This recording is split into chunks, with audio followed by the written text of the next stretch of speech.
안녕하세요. 오늘은 그 허브스팟 도대체 마케팅 자동화가 무엇이고 허브스팟이 무엇인지 간단하게 설명하는 장표를 한번 준비해 보았습니다. 우선 마케팅 자동화가 성공적으로 안착하는 나라의 공통점을 보면요. 첫 번째, 제조업이랑 서비스업이 발전된 국가. 그리고 우선 인건비가 되게 높고 출산율이 되게 낮은 국가에서 마케팅 자동화가 도입이 되고 있습니다.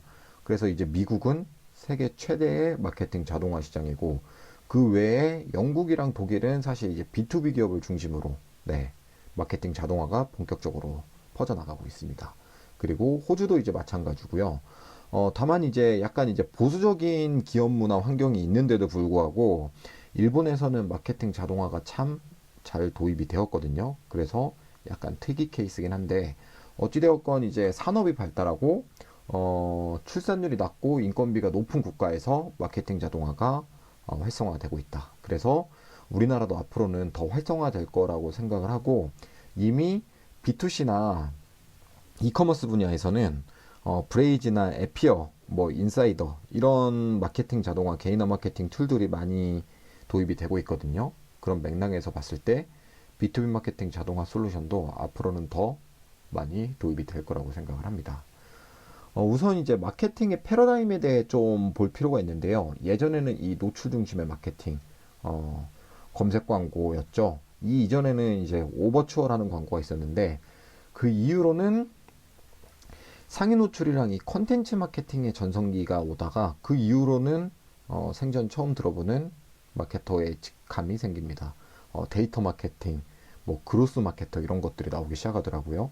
그 다음에 정보의 홍수가 일어나기 시작하니까 이제 검증할 수 있는 양질의 콘텐츠를 배포하는 이 뉴스레터 마케팅이 유행하면서 이제 CRM으로 넘어왔거든요. 그리고 나서 지금은 이제 마케팅 퍼널과 마케팅 자동화가 대세라고 볼 수 있습니다. 영업 조직 같은 경우에는 사실 예전에는 영업사원의 개인 PC나 이제 모바일에서 자료를 저장해 오다가 그리고 이제 2010년도에서 20년도 사이에는 이제 구글 스프레드시트나 이제 협업 기반 이런 업무 환경이 왔거든요. 근데 지금은 위에 있는 이 마케팅 자동화를 통해서 전체적인 마케팅과 이 영업 데이터를 통합하게 되는 이런 트렌드로 흘러가고 있습니다. 그래서 마케팅 데이터의 통합 그리고 세일즈와 마케팅의 통합 이것들이 거의 트렌드라고 볼 수 있을 것 같습니다. 2021년 자료에 의하면요. B2B 담당자가 선호하는 마케팅 전략은 ABM이라고 하는 어카운트 베이스드 마케팅을 추천하고 있는데요. 간단합니다. 예전에는 우선 고객들에게 많이 전달을 하고 그 다음에 그 중에서 우리의 고객을 선별하는 이런 과정이었다고 하면은 이제는 애초에 우리 고객을 식별하고 이제 그 고객들과 관계를 맺고 확장을 하게 되는 이 어카운트 베이스드 마케팅이라는 것으로 흘러가고 있는데요. 어카운트 베이스드 마케팅을 이해하려면은 이 아웃바운드 마케팅과 인바운드 마케팅을 좀 이해할 필요가 있습니다. 이것은 이제 허브스팟에서도 가장 중요하게 생각하는데요.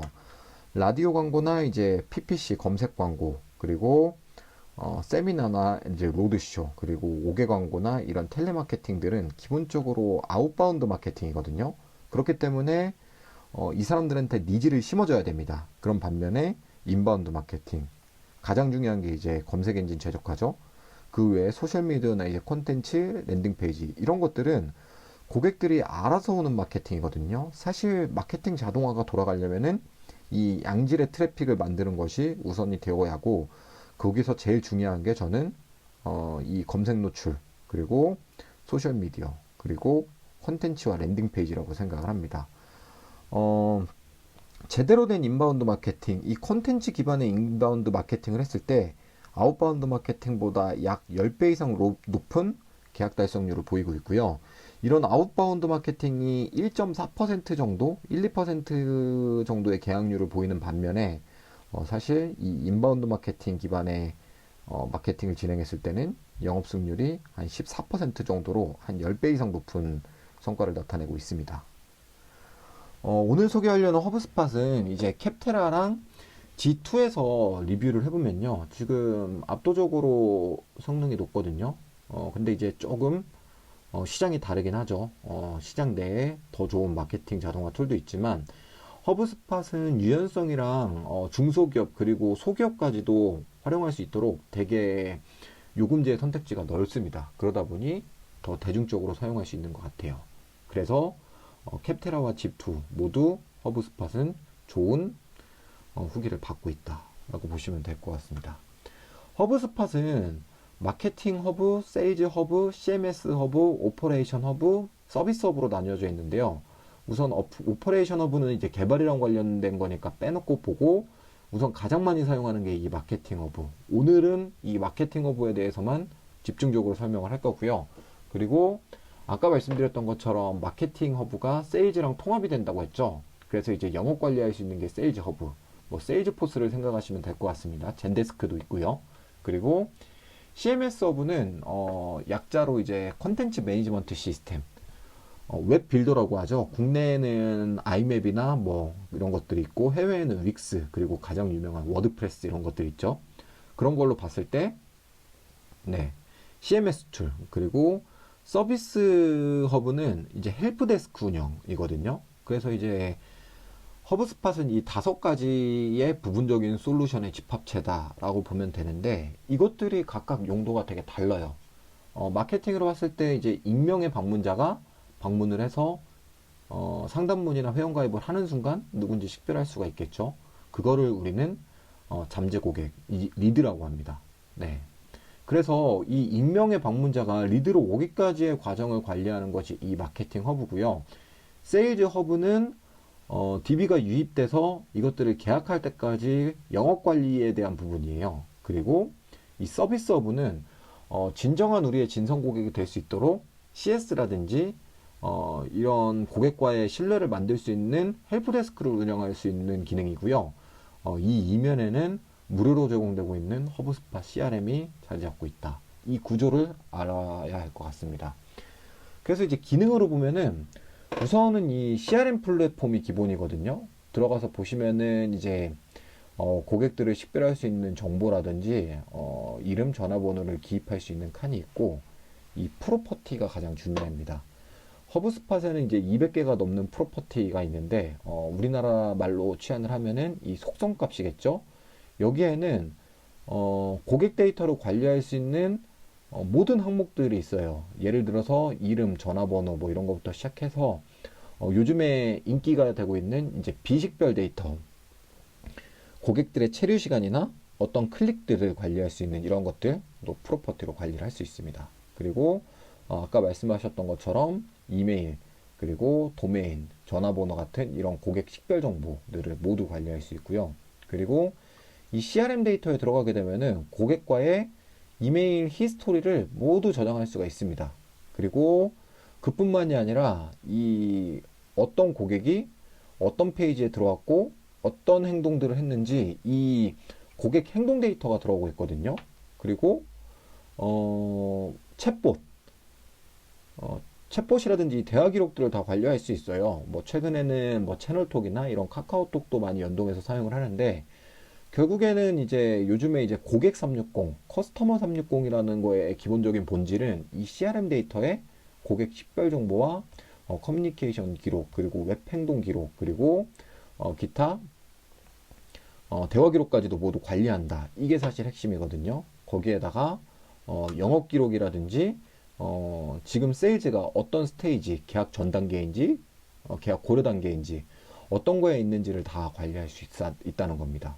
그리고 여기가 가장 중요한데요. 허브스팟은 이 개인화 마케팅을 하기가 가장 좋아요. 그래서 별도의 조건값에 따라서 워크플로우를 구현하게 되면은 보시는 것처럼 별도의 리스트를 만들어서 관리할 수가 있거든요. 이게 이제 별거 아닌 것 같아도 사실 이제 DB 마케팅이랑 이메일 마케팅 많이 해보신 분들은 뉴스레터 발송하려고 하면은 되게 어렵습니다. 직급별로 그리고 업종별로 니즈별로 분리를 하는데 이게 엑셀 상급자가 아닌 이상 사실 이 엑셀로 관리하는 게 거의 불가능에 가깝거든요. 그리고 가능하더라도 시간이 많이 걸리고 그런데 이제 허브스팟 내에서는 조건값에 따라서 별도의 고객 리스트를 보내고 알아서 이메일도 보내고 이런 개인화 마케팅을 진행할 수 있습니다.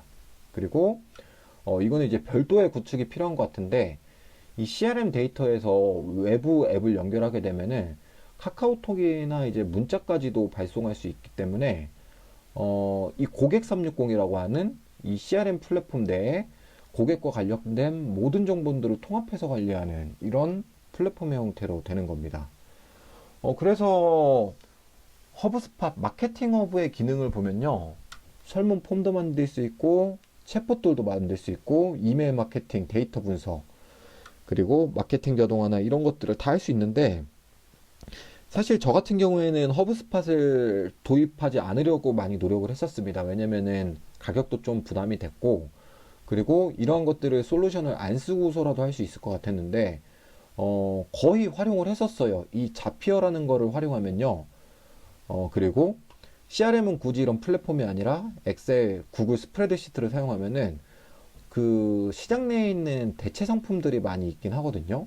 근데 이런 것들을 자피어로 모두 연결하려다 보니까 우선 관리하기가 되게 어렵고, 그리고 수정할 때마다 공수가 들어가고, 그러다 보니 결국에는 이렇게 허브스팟을 안 쓸 수가 없는 이런 상황으로 제작게 되었습니다. 그리고 이제 구글 애널리틱스는 조금 다릅니다, 성격이. 여기 보시면은 구글 애널리틱스는 이제 익명의 방문자를 데이터 분석을 하는데, 허브스팟 같은 경우에는 상담 문의를 남겼을 때 이 쿠키 값을 기반으로 누가 어떤 페이지를 열람했는지 다 알 수 있기 때문에 이것들을 개인화 마케팅을 할 때 활용할 수가 있거든요. 그래서 여기에서 설명드렸던 것 중에 구글 애널리틱스는 조금 방향이 다르다라고 말씀드릴 수 있습니다. 허브스팟을 사용했을 때 좋은 점은 업무 생산성이 높아집니다. 우선 레포트도 자동으로 만들 수가 있고, 그리고 마케팅이랑 관련된 모든 액티비티들이 이 플랫폼 내에 들어오다 보니까 관리가 쉬워요. 그리고 여기서 가장 중요한 거는 이제 리드 너처링이라고 하죠. 사실 요즘의 마케팅은 이 테크놀로지, 마케팅 테크가 없이는 하기가 되게 쉽지가 않은데, 잠재 고객들을 특정한 값에 따라서 엑셀로 분류하는 게 아니라 자동으로 분류를 해주고, 그래서 개인화 마케팅, 이제 타겟팅 광고와 논 타겟팅 광고라고 하죠. 타겟팅 광고 같은 경우에는 효율이 높은데, 논 타겟팅 광고 같은 경우에는 이탈이 되게 많거든요. 근데 결국에는 개인화 마케팅을 하려면 이 고객 데이터를 선별해야 하는 작업이 필요한데, 이러한 것들을 허브스팟에서 할 수가 있다. 그리고 코로나 이후에 업무 협업에 대한 가치가 되게 증가되고 있거든요. 마케팅 팀 내에서는 팀원과 매니저, 그리고 구성원과의 커뮤니케이션을 이 허브스팟으로 모두 진행을 할 수가 있고, 그리고 마케팅 부서와 영업 부서의 협업, 그리고 경영진, 임원진과 각 부서의 업무를 이 허브스팟을 통해서 할 수 있기 때문에 업무의 효율이 정말 높아진다라고 볼 수 있습니다. 근데 여러 가지 대체 서비스가 있지만 허브스팟을 꼭 써야 하는 이유는 저는 이 세 가지인 것 같아요. 우선은 그 고객 데이터가 다 통합된다는 거. 아까 보시는 것처럼 CRM에 고객 데이터가 계속 쌓이게 되니까 이게 기하급수적으로 성장을 하는 것 같고요. 그리고 리드 너처링. 우리의 잠재 고객이 100명이라면은 그 중에서 반응을 보인 고객들을 계속 선별해서 이 선별해 나가는 너처링 과정이 필요한데, 이것들이 사실 마케팅 자동화 소프트웨어가 없으면은 되게 어렵습니다. 그래서 이제 본질적으로 이 개인화 마케팅을 할 수 있다는 것이 허브스팟을 꼭 써야 하는 이유 같아요. 근데 이제 니드 너처링이랑 개인화 마케팅을 설명을 하려면은 제가 조금 더 부연 설명을 드려야 할 것 같은데, 그 부분은 다음 영상에서 한번 소개해 보도록 하고, 결국에는 이 고객 데이터를 통합하고 리드 너처링을 하고, 리드 너처링을 통해서 이 개인화 마케팅을 통해서 광고의 도달리를 높이고, 그리고 계약을 높일 수 있는 이것이 허브스팟의 핵심이라고 볼 수 있습니다. 그리고 이 데이터가 영업 데이터와 다 연동이 된다는 부분이죠. 네, 그래서 이제 간단하게 허브스팟에 대해 설명을 해봤는데, 제가 허브스팟을 안 쓸 수가 없었던 이유는 이런 부분적인 기능으로 보게 되면은 사실 자피어나 몇 가지 툴을 조합하면은 충분히 자동화할 수 있는 구조는 만들어지지만, 이 데이터의 통합의 부분에 있어서는 결국에는 마케팅 자동화 솔루션을 사용하지 않을 수가 없더라고요. 그리고 요즘 시대의 마케팅은 사실 데이터가 거의 핵심적인 역할이기 때문에 데이터가 유실된다는 거는 굉장히 큰 리스크인데, 고객 식별 데이터라고 하는 고객 데이터, 그리고 고객들이 웹페이지에 와서 어떤 행동을 했는지, 이런 식별 데이터, 고객 행동 데이터까지 다 분석할 수 있다는 거는 정말 큰 장점이었습니다. 네. 오늘 간단하게 허브스팟을 왜 사용해야 됐는지, 그 중에서도 이 마케팅 허브에 대해서 좀 설명을 드렸고요. 앞으로 허브스팟을 소개하는 영상은 주기적으로 영상을 통해서 설명드리도록 하겠습니다. 감사합니다.